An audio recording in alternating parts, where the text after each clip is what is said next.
سیدہ عائشہ صدیقہ کہتی ہیں زمانہ سو جاتا اور میرے رسول مصلی بچھا کے کھڑے ہو جاتے. او یار کھیتی باڑی کر کے نہیں، محنت مزدوری کر کے نہیں. جناب عائشہ کہتی ہیں میں یہ بھی دیکھتی کہ حضور ایک آیت شروع کرتے تو ساری رات اسی کو پڑھتے اور میری نظر جاتی تو قدم مبارک پہ ورم آ جاتا. یار نماز پڑھ کے اتنی مشقت کر کے اتنی جد و جہد کر کے ورم آ گیا. یا رسول اللہ اتنی محنت کیوں کرتے ہو؟ فرمایا افلا اکون عبدا شکورا، کیا میں اپنے رب کا شکر گزار بندہ نہ بنوں؟ صحابہ کا ذوق عبادتوں کا، ریاضتوں کا، تلاوتوں کا، طبیعت ہے ان کی. وہ ایک دوسرے کو، حضرت مولا علی شیر خدا کرم اللہ تعالی وجہہ الکریم کے زمانے میں روم کے بادشاہ نے کہا یار یہ مسلمانوں کا پتہ تو کرو، یہ آخر کیوں اتنے زیادہ مجاہد ہیں. اس زمانے میں جاسوس بھیجنے کا مزاج تھا. اب تو جاسوس پکڑا جاتا ہے، اب تو جاسوس اور جاسوسی کا شوق ویسے آج بھی ہے. عرض کروں تھوڑی سی بات اس عنوان سے. پتہ کیا ہمارا مسئلہ ہے؟ ہم جہاں جاتے ہیں نا وہاں تھوڑی خوشبو سونگھنے کی کوشش کرتے ہیں. وہ کیا ہے تو یہ کیا ہے تو ادھر کیا ہے تو تھوڑا سا ادھر کیا ہے. میرے رسول پاک پڑھیے درود شریف، سارے پڑھیے ذرا زور سے صلی اللہ تعالی. نبی پاک علیہ السلام نے فرمایا جاسوسی نہ کرنا ورنہ تم بندوں کو خراب کر دو گے. اور فرمایا اس طرح نہ ہو کہ تم کسی کے اب کھول نہ نکلو تو تمہارے پہلے کھول جائیں. یہ جو ذوق ہے نا یہ ختم کریں، چھوڑیں. مطلب آپ کس چکر میں پڑے ہوئے ہیں؟ اتنی زیادہ توجہ کرنے کی کیا ضرورت ہے؟ کام سے کام رکھیں، اس میں بندہ تھوڑا سا نا آسان رہتا ہے. یہ جو بہت زیادہ ٹٹولنے والے لوگ ہوتے ہیں نا وہ بیچارے پھر عمر ٹٹولتے ہی گزار دیتے ہیں، اس لیے کہ مزاج ہی بہت پکا ہے. بوری کا منہ کھول کے اندر تک ہاتھ ڈالنا تو پھر کئی دفعہ سامنے سے بچھو بھی لڑ جاتا ہے، خرابی ہوتی. تو جاسوسی کی جاتی تھی. اس نے بھی جاسوس بھیجے کیونکہ قبیلوں کے لوگ تھے، کچھ مسلم کچھ کافر، پہچانے نہیں جاتے تھے لوگ. تو کچھ لوگ اس نے بھیجے، انہوں نے آ کے نا تحقیق کی، ریسرچ کری کہ آخر ماجرا کیا ہے. تو واپس جا کے انہوں نے رپورٹ دی نا روم کے بادشاہ کو. اس رپورٹ کا ایک جملہ بڑا شاندار ہے. وہ کہنے لگا بادشاہ ہمیں مسلمانوں کی کوئی سمجھ نہیں آئی، ہمیں کوئی سمجھ نہیں آئی. انہوں نے کہا کیوں نہیں سمجھ آئی؟ کہنے لگے یار عجیب بندے ہیں، جب رات مصلی پہ بیٹھتے ہیں تو یوں لگتا ہے ان کا دنیا سے رشتہ ہی کوئی نہیں، کوئی کسی کو نہیں جانتا. کوئی اپنے دکھ سنا کے رو رہا ہے، کوئی اپنی بات کر کے رو رہا ہے. لگتا ہے کہ ان کا کوئی رشتہ ہے ہی نہیں جب مصلی پہ بیٹھتے ہیں. اور فرمایا جب سویرے یہ جہاد کرنے نکلتے ہیں تو لگتا ہے ان سے زیادہ دلیر ہی کوئی نہیں. حالانکہ جو مصلوں پہ رونے دھونے کے لوگ ہوتے ہیں وہ کئی دفعہ جہاد میں کام نہیں کرتے، لیکن عجیب لوگ ہیں کہ رات کے راہب ہیں، دن کے مجاہد ہیں، کوئی سمجھ نہیں آتی. میرے عزیز ان لوگوں نے مصلی آباد کر کے رکھا، تلاوتیں ان کا ذوق رہی، منظر روز پڑھنا، اسباق پڑھنا، وظائف پڑھنا، یہ ان کا ذوق رہا. اعلیٰ حضرت بریلوی رحمت اللہ نے 1000 کتاب لکھی ہے، لیکن الوظیفۃ الکریمہ کے نام سے جو وہ صبح و شام وظائف پڑھتے تھے وہ الگ انہوں نے ان کو بیان کیا. پابندی کے ساتھ اپنی اللہ اللہ کرتے تھے. شیخ شہاب الدین سہروردی رحمت اللہ علیہ اس پر ایک بندے نے اعتراض کیا. اس نے کہا جی آپ کس قسم کے صوفی ہیں، مرید بیٹھے ہیں اور آپ وہاں نفل پڑھ رہے ہیں؟ یہ بھی بڑا مسئلہ ہوتا ہے نا. جو بندہ ملنے آتا ہے وہ اپنے ٹائم کے حساب سے آتا ہے، اور پھر اس کا یہ بھی خیال ہوتا ہے کہ پیر صاحب جو ہیں وہ چونکہ درویش ہیں تو نہ انہیں روٹی کھانی چاہیے نہ سونا چاہیے، چونکہ وہ درویش ہیں، اور ہم چونکہ درویشوں کے ماننے والے ہیں لہذا ہمارا یہ طریقہ ہونا چاہیے کہ جیسے ہم کہیں درویش ویسے ہی کر جائے. حالانکہ جس کو آپ درویش کہیں گے آپ اس کی مانیں گے، آپ منوائیں گے نہیں. ہمارا مزاج ہوتا ہے. شیخ شہاب الدین پر لوگوں نے اعتراض کی، حضور لوگ ملنے آئے ہیں، زیارت کرنے آئے ہیں، بندے دعا کرانے آئے ہیں، اللہ اللہ کرانے آئے اور آپ نفل پڑھ رہے ہیں. کیا جملہ ہے، کیا حسن ہے، کیا خوبصورتی ہے. فرمانے لگے رب رسول سے مانگنے کے لیے مصلی بچھایا ہے، اگر وہاں سے مانگوں گا نہیں تو تمہیں دوں گا کیا؟ پہلے مجھے کچھ لے تو لینے دو، اگر میرے پلے کچھ ہے ہوگی تو آگے دوں گا نا. تو میں مانگنے گیا تھا کہ یا اللہ دے تیرے بندے لینے آئے ہیں، دے تو میں کچھ لوں گا تو آگے دوں گا نا. لیکن ہمارا یہ سٹیٹس، یہ مزاج، یہ شعور نہیں ہے. گپیں، کہانیاں، داستانیں، گفتگو، خطابت، واز، کیا بات. لیکن اگر کچھ کرنے کا کام ہو تو وہ نہیں ہم سے ہوتا. میرے نبی کریم علیہ السلام نے مصلی سے دل لگانے کا درس دیا. حضور نے توجہ دلائی. صحابہ اس ذوق کے حامل لوگ تھے وہ کوشش کرتے تھے جناب صدیق اکبر رضی اللہ تعالیٰ عنہ کا عبادت کا مزاج ہمیشہ قائم رہا. حضرت عمر فاروق ساری رات اللہ کے حضور کھڑے رہے.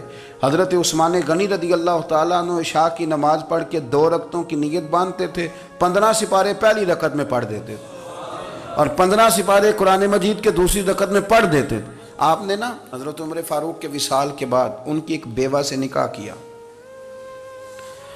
حضرت عثمان غنی نے نکاح کیا. وہ خاتون آپ کے نکاح میں آئیں تو عرض کرنے لگیں امیر المومنین میرے لیے اعزاز تو بہت ہے کہ میں امیر المومنین کی بیوہ تھی تو امیر المومنین کی منکوحہ ہو گئی ہوں, لیکن حضور نہ تو میں جوان ہوں کہ میرے اندر رغبت ہوتی اور نہ میں اب اس قابل ہوں کہ کوئی خدمت کر سکوں, میرے ساتھ نکاح کی وجہ کیا بنی؟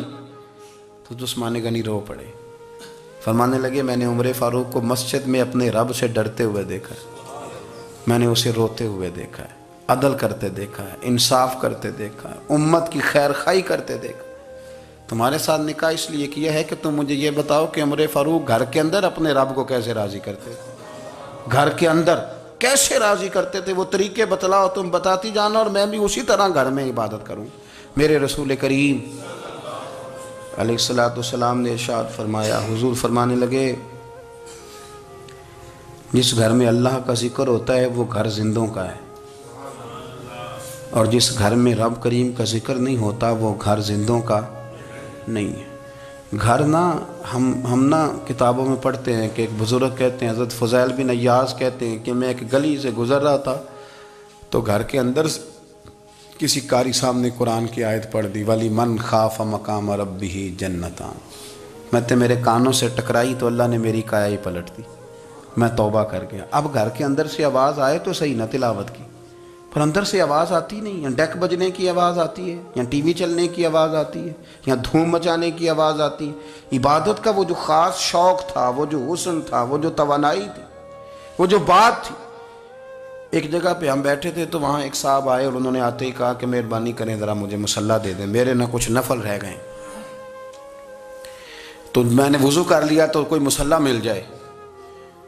مصلی انہیں دے دیا گیا, وہ مصلی لے کے چلے گئے تو پیچھے ایک صاحب نے تبصرہ کیا, کہنے نے کتنا ریاکار بندہ ہے, لوگوں کو دکھا رہا ہے کہ میں نفل پڑھتا ہوں, ہے کو بات کرنے والی. میں نے اسے کہا, میں نے کہا تو مہربانی کرنا اس طرح کی ریاکاری تو بھی کر, پکڑ مصلی اور جا تو بھی تھوڑی ریاکاری کر کے آ, اٹھ ذرا شکر کر کوئی یہ ریاکار بھی ملا ہے, کوئی نفل پڑھ کے ریاکاری کر رہا ہے. اللہ کا میں کہتا ہوں کو پڑھے تو صحیح نہ, یار یہ کوئی دور ہے نفل پڑھنے کا, اس میں تو لوگوں کا مزاج ہی نہیں, طبیعت ہی نہیں. میں نے کہا چل مہربانی کر یہ لے مصلی اور تو بھی جا تھوڑی سی یا کر یا ریاکاری کرو تو صحیح نا, مزاج ہی نہیں, ذوق. جمعے کی نماز پڑھ کے یوں دنیا بھاگتی ہے, او ہو پتہ نہیں کون سی پیچھے آگ تھی جو بجھائی جائے گی. اور آج تک لوگ مسئلہ پوچھ رہے ہیں کہ جمعے کی بعد والی سنتیں کتنی ہوتی ہیں. میں نے کہا کتنے سال ہو گئے جمعہ پڑھتے, کتنے سال ہو گئے, ابھی تک سنتوں کا نہیں پتا, ابھی تک نے علم کے پہلے کتنی رکھتے ہیں اور بعد میں کتنی رکھتے ہیں. فجر کی سنتیں کب پڑھنی چاہیے, سنو فجر کی سنتوں کے بارے میں. میرے رسول کریم سید عالم صلی اللہ تعالیٰ علیہ وسلم سے ایک صحابی نے پوچھا تھا, حضور میری فجر کی سنتیں رہ گئیں یا رہ جاتی ہیں تو حکم کیا ہے, کیا انداز ہے حضور کا. بخاری مسلم کے لفظ سنو, حضور سید عالم صلی اللہ علیہ وسلم فرمانے لگے, اس نے کیا پوچھا تھا, حضور جواب کیا دیتے ہیں, فرمایا فجر کی سنتیں کبھی نہ چھوڑنا, فجر کی پہلی 2 سنتیں کبھی نہ چھوڑنا. یا رسول اللہ صلی اللہ تعالیٰ علیہ وسلم میری رہ گئی ہیں, رہ جاتی ہیں. فرمایا فجر کی 2 سنتیں نہ چھوڑنا, فرمایا فجر کی پہلی 2 سنتیں مجھے دنیا اور دنیا کے اندر جو کچھ ہے وہ سب سے زیادہ پیاری ہے. فجر کی 2 سنتیں دنیا اور دنیا میں جو کچھ ہے مجھے وہ سب سے زیادہ پیاری ہیں, اس لیے فجر کی سنتیں نہ چھوڑنا. اپنا ذوق, اپنی طبیعت, ہم نے نا ذوق غلط بنا لیا ہے. اگر 20 بندے کہہ بھی دیں گے تو نے بڑی شاندار تلاوت کیا تو کیا اس سے بنے گا, 100 بندہ کہہ بھی دے تیری کیا بات ہے, کیا بات ہے نعت خاں کی, کیا بات ہے علامہ صاحب کی, پیر صاحب کی, پیر مہر علی شاہ صاحب رحمت اللہ علیہ. آپ تشریف فرما تھے تو آپ کے ایک ہی بیٹے بابو جی جن کو کہا جاتا ہے, جس دن صاحبزادے پیدا ہوئے تو خادم نہ وہاں سے نکلا.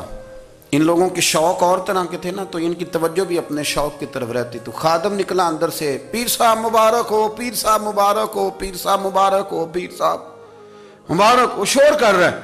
تو پیر صاحب کو وجد ہو گیا، اللہ اکبر اللہ اکبر اللہ، او کیا ہوا، کس بات کی مبارک دے رہے ہو؟ عرض کی حضور اللہ نے بیٹا دیا ہے۔ تو آپ فرمانے لگے اچھا حضور آپ کیا ہوا، آپ تو پریشان ہو گئے۔ فرمانے لگے جب تو نے 3 دفعہ کہا نا مہر علی کو مبارک ہو، تو میں سمجھا تھا شاید تجھے کسی نے بتا دیا ہے کہ مہر علی سے اللہ راضی ہو گیا۔ میں سمجھا تھا کہ شاید تو یہ خبر لے کے آیا ہے کہ کسی نے بتایا ہے کہ مجھے آج خبر ملی ہے کہ مہر علی سے رب اچھا پتر ہوا ہے، الحمدللہ اللہ کا شکر ہے، پر میرے لیے مبارک کا دن وہ ہوگا جب میرا رب کہے گا کہ میں مہر علی سے راضی ہوں، میرے محبوب کہیں گے کہ میں مہر علی سے۔ آپ بات کو سمجھیں، شوق ہی کسی اور طرف تھا، دل ہی کہیں اور لگا ہوا تھا، طبیعت ہی کہیں اور مائل تھی۔ کوئی وظیفہ پوچھتے تھے تو پڑھتے تھے وہ لوگ، کچھ اللہ اللہ انہیں بتائی جاتی تھی تو کرنے کا ذوق رکھتے تھے، طبیعت تھی، قائل تھے۔ حضرت ربیع کہتے ہیں میں بڑی دور سے سفر کر کے گیا حضرت اویس کرنی سے ملنے، بڑی دور سے، اور جب میں پہنچا تو فجر کا وقت تھا، تو حضرت اویس کرنی کو میں نے پا لیا، تو وہ نماز پڑھ کے نا قرآن شریف لے کے بیٹھ گئے۔ فرماتے ہیں اشراق چاشت کا وقت ہوا تو نفلوں کی نیت باندھ لی۔ محدث ابن الجوزی نے لکھا ہے، فرماتے ہیں پھر جب زوال کا وقت ہوا تو مسجد میں جھاڑو دینے لگ گئے، ظہر کی نماز پڑھ کے تو عصر کی تیاری تک وہ مسجد میں بیٹھے رہے، اور میرے نبی پاک علیہ السلام نے فرمایا جو نماز کے انتظار میں بیٹھا ہو وہ نماز ہی میں ہے، وہ نماز ہی میں ہے۔ فرمایا میری دنیا میری امت کی جو رہبانیت ہے نا وہ اتنی ہے کہ نماز کا انتظار کرے، اذان کے بعد نماز کا یہ راہب ہیں، یہ اس وقت چھوڑ کے بیٹھے ہیں سارا کچھ۔ فرماتے ہیں عصر تک انہوں نے اللہ اللہ کی، پھر مغرب تک کی، عشاء کی نماز ہوئی تو نماز پڑھی تو وہ تھک گئے، اب مجھے وہ فارغ ہوں مصلی چھوڑے تو میں ملاقات کروں نا۔ یہ آپ حیران نہ ہوں کہ اتنی دیر بندہ کیسے اللہ اللہ کر، ہم نے کی نہیں نا اس لیے ہم پریشان ہیں، جو عادی ہوتے ہیں وہ کر بھی لیتے ہیں، وہ یہ کام۔ میری بات کی سمجھ آ رہی ہے؟ جب جاتے ہو کسی دفتر میں تو 8 گھنٹے کھڑے رہ لیتے ہو نا، مجبوری ہوتی ہے تو کھڑے رہا جا سکتا ہے۔ پاسپورٹ کے دفتر بولیے، امیگریشن کی لائنوں میں، اور میں نے تو امبیسیوں میں بندے 12 گھنٹے پہلے جا کے کھڑے دیکھیں، رہ لیتے ہیں کھڑے۔ تو اگر ان کاموں کے لیے رہا جاتا ہے تو اللہ رسول کے لیے بھی کھڑے رہا جا سکتا ہے۔ تو فرمانے لگے کہ جب عشاء کی نماز کے بعد آخر انسان تھے، تھک گئے، نیند کا غلبہ ہوا تو تھوڑی ایسے آنکھ بند ہوئی تو کھلی تو رونے لگے۔ حضرت ویسے کرنی رو کے کہنے لگے مالک مجھے غافل تو نہ کر، ابھی میں نے کیا بھی کچھ نہیں، دن ختم ہو گیا، کوئی نفل نہیں، کوئی اللہ اللہ نہیں، اللہ مجھے غافل نہ کر، میری مدد فرما۔ فرماتے ہیں جب وہ روئے تو میرے ساتھ جو شخص تھا میں نے کہا اٹھو چلیں، کہنے لگا حضور ملنا نہیں، فرمایا جو میں لینے آیا تھا وہ مجھے مل گیا ہے، جو میں ان سے سیکھنے آیا تھا وہ مجھے نصیب ہو گیا، اب اور میں نے کیا لینا، ختم ہو گئی بات، اٹھو چلیں۔ اللہ کے بندوں نے حضرت ربیہ بن کعب اسلمی رضی اللہ تعالیٰ عنہ فرماتے ہیں، کہتے ہیں جب بنو قریظہ اور بنو نذیر یہودیوں کے ساتھ حضور علیہ السلام نے جنگ کا اعلان فرمایا تو وہ دشمن ہو گئے، ہمیں خطرہ تھا کہ وہ رات کو کہیں محبوب کو تکلیف نہ دیں، تو کچھ لوگ نا تلواریں لے کے نبی پاک کے دروازے پہ پہرے داری کرتے تھے۔ گن مین رکھنا حرام نہیں، اگر کسی کو واقعی خطرہ ہو تو اس کے لیے سنت بھی ہے۔ حضرت علی المرتضیٰ تلوار لے کے حضور کے گھر کا پہرا دیتے تھے۔ حضرت ربیہ بن کعب اسلمی رضی اللہ تعالیٰ عنہ فرماتے ہیں کہ رات میری ڈیوٹی تھی کہ میں حضور کے گھر کا پہرا دوں گا، تو فرماتے ہیں میں باہر سن رہا تھا، ساری رات ہی میرے نبی پاک نے اللہ کی تسبیح پڑھی، ساری رات، کبھی تسبیح، کبھی تحلیل، کبھی تحمید، کبھی تکبیر، ساری رات۔ فرماتے ہیں ساری رات حضور پڑھتے رہے اور ساری رات ہی میں سنتا رہا، مجھے اونگ آ گئی، میری آنکھ لگ گئی، حضور ابھی پڑھ رہے تھے، میں تھک کے سو گیا، اور فرماتے ہیں جب میری آنکھ دوبارہ سے کھلی تو میرے کانوں میں پھر کوئی چیز گونجی، تو میں نے کان لگایا تو میرے حبیب ابھی بھی اللہ کو یاد کر رہے، ساری رات حضور رب کی عبادت کرتے، اسی لیے تو کہا یا ایھا المزمل قم اللیل الا قلیلا، حبیب ساری رات تو نہ جاگا کا، تھوڑا آرام بھی کر لیے گا۔ میرے بھائی اپنا مصلی، اپنی عبادات، اپنے وظائف، اللہ اللہ جو آپ نے کسی سے سیکھی ہے اس کو کبھی کمزور نہ ہونے دیں۔ شجرہ شریف جو کسی بزرگ سے آپ لے لیتے ہیں تو کیا رسم ہے کوئی؟ اس پہ کچھ لکھا ہوتا ہے، وہ پڑھنے کے لیے دیا جاتا ہے، اس پہ لکھا ہوتا ہے کہ یہ اللہ اللہ آپ نے کرنی ہے، ساری زندگی کسی اسکول میں داخل ہو گئے اور وہاں جا کے آپ نصاب ہی نہ پڑھیں، کتاب ہی نہ کھولیں تو پاس ہو جائیں گے؟ وہ کہتے ہیں میں 20 سال جاتا رہا ملا کچھ نہیں، تو آپ نے لیا کیا ہے؟ ایک اتنی سی کتاب تھی، اس کو تو کھول کے آپ دیکھ نہیں سکے، اس کے وظائف تک تو رسائی نہ ہوئی، اس لیے کہ اللہ اللہ کرنا مشکل ہے اور تصویر کھنچانا یہ آسان کام ہے۔ تو جو آسان ہے اس طرف ہماری توجہ لگی رہتی ہے اور جو مشکل ہے اس طرف ہم ذوق پیدا نہیں کرتے۔ یا ایھا الناس اعبدوا ربکم الذی خلقکم والذین من قبلکم لعلکم تتقون، اے لوگوں اس رب کی عبادت کرو جس نے تمہیں پیدا کیا اور تم سے پہلوں کو پیدا کیا، اس لیے عبادت کرو کہ تم پرہیزگار ہو جاؤ گے۔ مالک سمجھنے کی توفیق عطا فرمائے۔